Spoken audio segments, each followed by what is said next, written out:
Hi, I would like to present Depression in the Adolescent. My name is Colleen Hennigan, and this is for my Advanced Physiology and Pathophysiology course at Capella University. My instructor is Dr. Michelle Di Giovanni.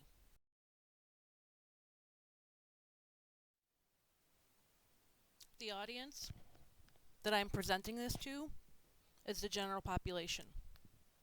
The community, parents, teachers, healthcare workers. Anyone that influences the life of a child who goes through adolescence and becomes the future citizens of the world.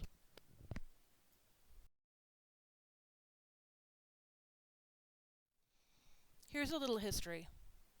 The term melancholia has been documented throughout the ages.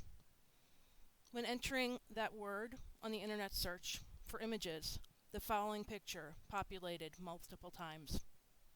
My understanding is that in the upper left-hand corner is the term melancholia in Latin. This has been a documented health problem as early as the 2nd millennium BC by the ancient Mesopotamians.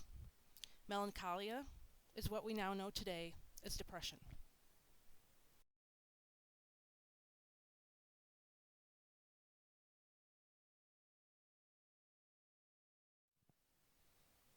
Hippocrates, the physician from 460 BC, defined depression or melancholia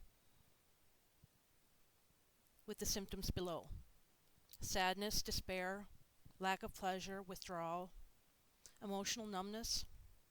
These are all very similar to the current Diagnostic and Statistical Manual of Mental Health Disorders.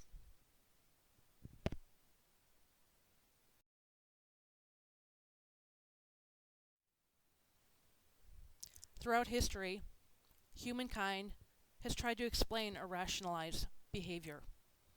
There are many theories and theorists who define human behavior. Most of us are familiar with Freud, Pavlov, Skinner, Erikson, but my favorite is Rollo May, an American existential psychologist who defined depression most succinctly as the inability to construct a future.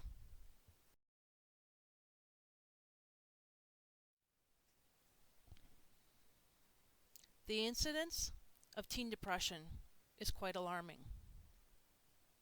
Various studies have noted that 1 in 5 teenagers have experienced depression at some point during their adolescence. Depression is a serious problem which can consume anyone's life, but especially a teenager. Nearly 80% of adolescents who suffer from a mental health disorder do not receive adequate or appropriate care, according to Chandra. And it is sadly the third leading cause of death for youth aged 10 to 19, according to the CDC. Youth suicide has become a serious public health issue in the United States. School-based programs have been successful in educating the community, but there is more work to be done. The cost of suicide and suicide attempts in the United States alone is estimated to be at $42 billion a year. Statistically, in the National Institute of Mental Health, 2.7 million adolescents reported a major depressive episode. According to the CDC report in 2013, white female girls were the highest on the depression scale. This study below, conducted by the National Institute of Mental Health, examined 5 areas across the United States. Over a 12-month period, they examined groups of adolescents and categorized them male, female, the ages of 12 through 17, by ethnicity of Hispanic, white, black, Asian, American Indian, Alaskan Native, and other. What's interesting to note is Burgos, in his 2006 thesis, pointed out there are limited studies of depression in adolescence, and that it's difficult to establish with any certainty whether there are indeed any racial or ethnic differences. Some ethnicities do not recognize the signs and symptoms of depression. And if you do not recognize, you cannot treat or help.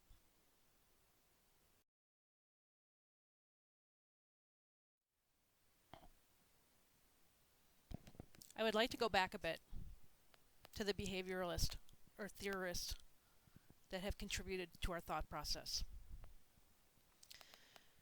During the period of adolescence, Erik Erikson defines it as the period of identity versus role confusion.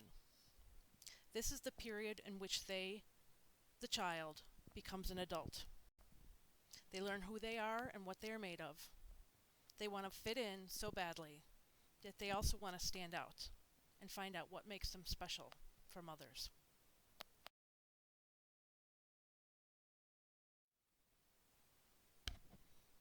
Anyone that has worked with an adolescent or lived with an adolescent understands the evolving change. Physiologically, emotionally,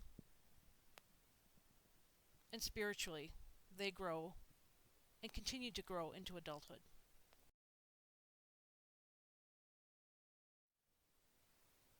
There are so many physiological changes that the adolescent is experiencing. Fluctuating hormones, physical growth, pressure. Puberty is often the time that mental health becomes a problem.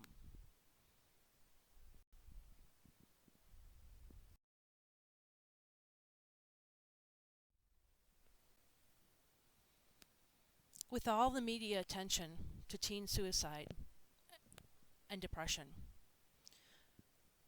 our society has begun to realize that depression is an illness.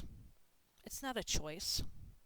We don't choose to have hypertension or cystic fibrosis or chronic renal failure. It is something we are most likely genetically programmed for.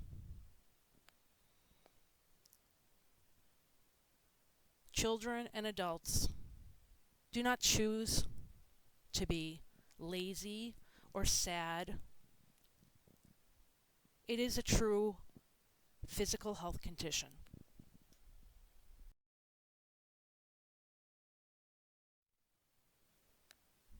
Our society conditions children and adults to answer in a specific way. When you walk down the street and you say, "Hey, how you doing?" "I'm fine." You ask a child, "How are you?" "I'm fine." Ask a middle schooler, "What's going on?" "Nothing." Ask your high schooler, "How was your day?" "Fine." It's very difficult to elicit conversation in this age group. We don't really want to hear, "I'm sad" or "lonely," "I'm hurting inside." It's difficult for all of us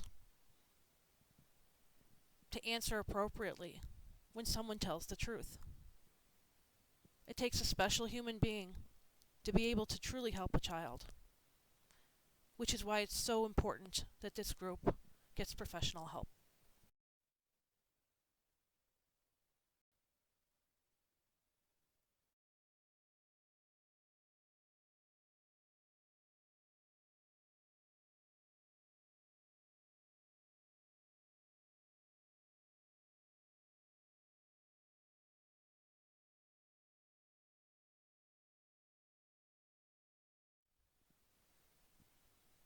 I was at a fantastic conference at my employer. Art Munin presented "Behind Every Face, There is a Story." And he talked about how college students are admitting that they have a mental health disorder. That 1 in 4 to 1 in 5 will admit having a history of sadness, depression, anxiety, ADHD, all of which will affect their cognitive function. I will leave you with the next few slides and allow you to process.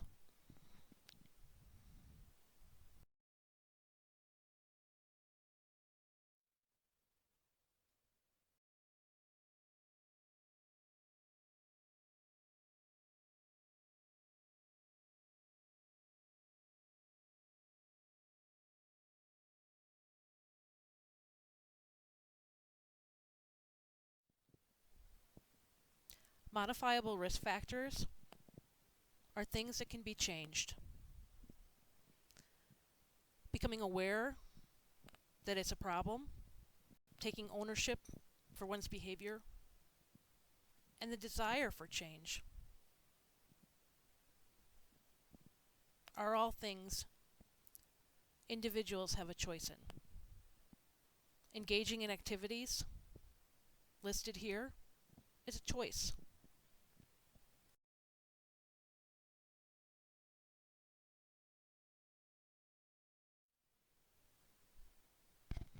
Non-modifiable risk factors are things we have no control over.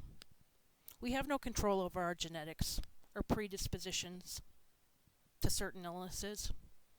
We don't get to choose whether we're born a boy or a girl. We don't get to choose what race or religion or culture we are born into. And we definitely cannot control the environment in which we grow up in, at least not until one becomes independent.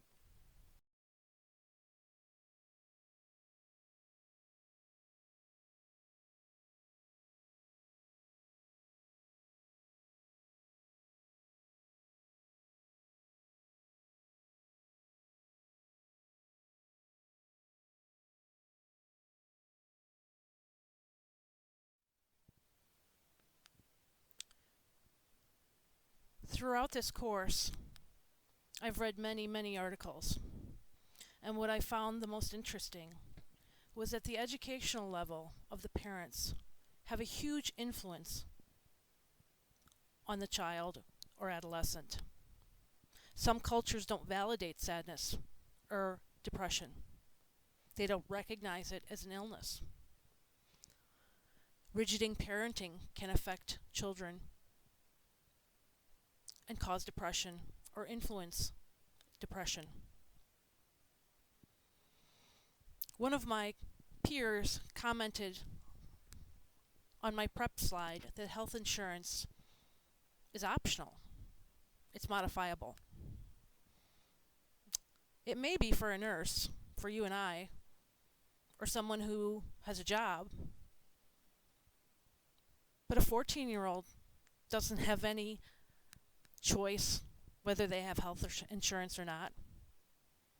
They don't get to choose if their parents will take them to get a Medicaid card if eligible.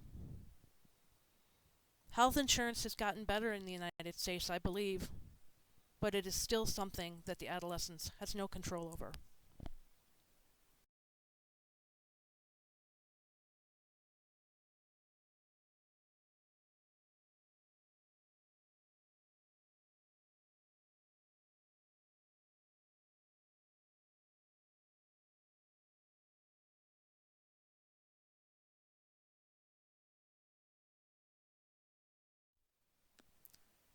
For this project, we are instructed to compare each function with this age group and population. The most affected by adolescence is the endocrine system and the reproductive system. The uncontrollable hormones that rage through our body as we develop from a child to an adult can often be very difficult for that person to experience and the people around them.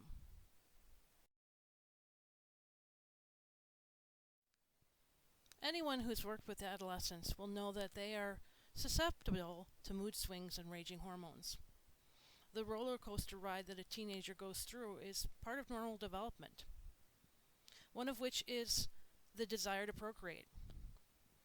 Our genetic coding, for at least the last 4,000 years, has allowed humankind to reproduce at 12 to 15 years of age.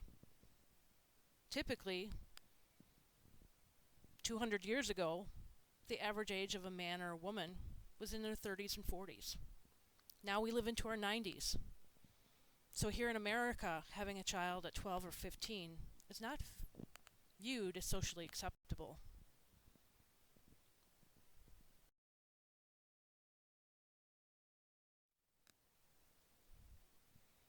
Adolescence is a time of sexual discovery.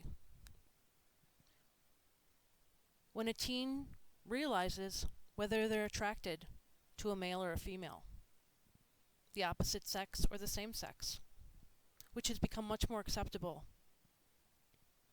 across the nation.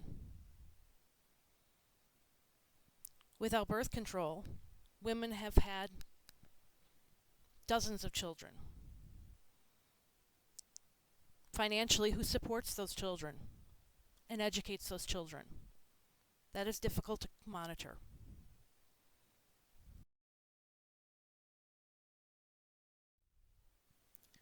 The following slides are self-explanatory.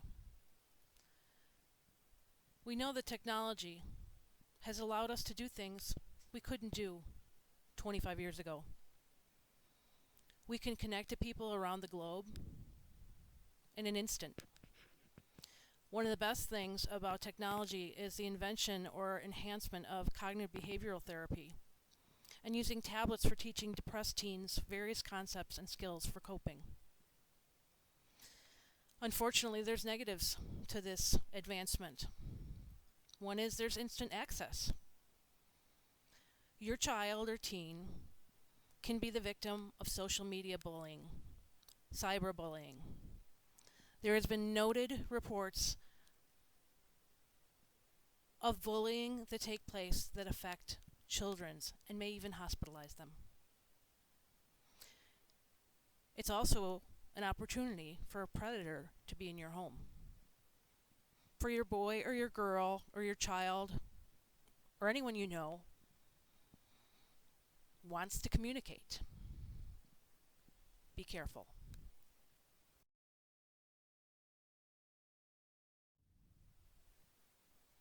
It is difficult to ascertain which came first, the chicken or the egg. Do respiratory problems cause anxiety or depression, or does depression cause respiratory problems? The most significant finding was the relation of asthma and allergies in relation to anxiety and depression. Having a child with severe food allergies, I've been forced to attend conferences and learn things I never thought I'd need to know. At 11 months old, she was covered in hives, touching her sister's peanut butter sandwich. Over the years, I've learned that children with food allergies have a huge predisposition to anxiety, because literally a food can kill them. I've attended several food allergy and anaphylaxis conferences. One of my favorites was by Dr. Sisser. He was amazing. He gave several stories and examples of medical scenarios, and we would try to figure out what happened. The one I remember the best was a group of college students had just finished finals and were celebrating. They were trying to decide where they would go for dinner. Eventually, the group agreed to go to a sushi bar. After they walked in and sat down, one of the college students began to have palpitations and passed out. The paramedics were called. Her heart rate was 140. Her blood pressure was elevated. She was a 19-year-old Asian American. What happened? Later, it was discovered that she was allergic to seafood. So with someone with a food allergy, when they don't know what's in the food, it's like playing Russian roulette.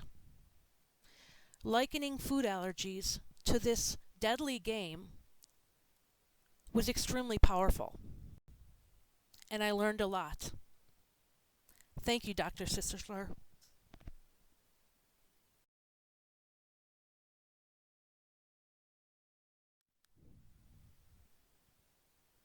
For the sake of time, I will simply present the next slides covering various systems so that I might get to the treatment plan.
I could spend several hours discussing treatment options, but the biggest things that an adolescent can do is to make good choices.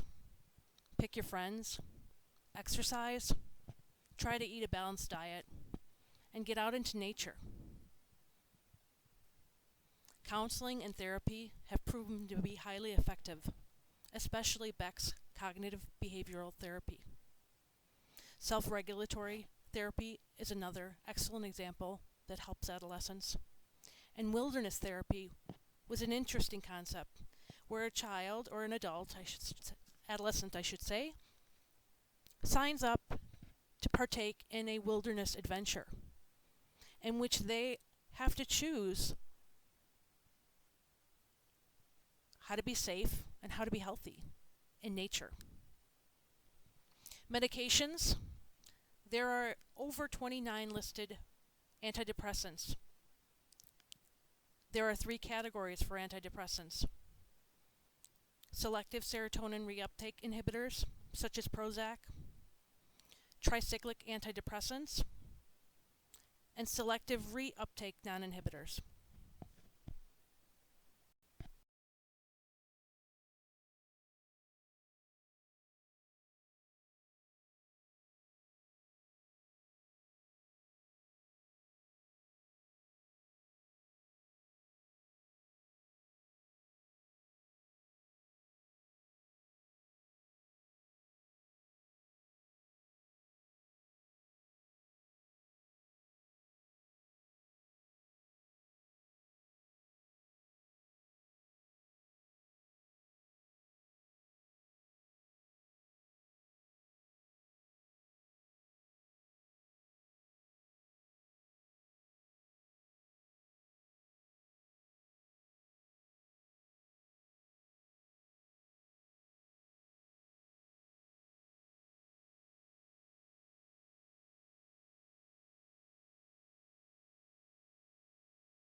Thank you for taking the time to review my presentation. I hope that it helps someone, some teenager, get the help they deserve. Thank you.